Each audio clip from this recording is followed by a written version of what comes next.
This is the sidewalk outside of the Rideau-Carleton Entertainment Centre. If you're a smoker, this is probably where you would come to have one. I'm looking down the ground, and there certainly are an awful lot of butts.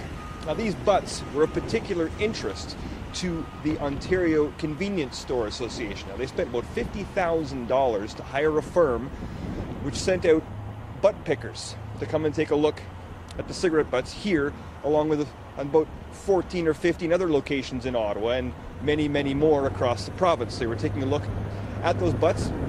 They pick them up and send them back for analysis. What they're looking for is to find out if the cigarette butts came from cigarettes that were legally purchased at a store, like ones in their association here in Ontario, or whether or not they came from somewhere else without duty paid. So we're talking perhaps a native reserve, somewhere that they would consider contraband cigarettes. What they discovered is that almost half of the butts that they picked up here off the ground, 46% of them here at Rideau-Carleton, were contraband. They also found about 22% of the butts at the Pearly Rideau Veterans Home were also contraband.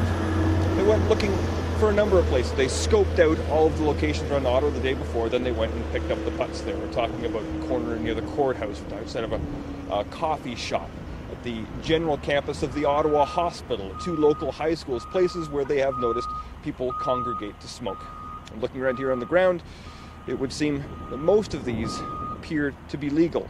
It varies from day to day. Of course, the Convenience Store Association has an obvious bias in all of this. They say while Ontario is missing out on about $1 billion worth of tax revenue, of course, it does affect their bottom line as well. In Ottawa, Doug Hempstead for Sun News.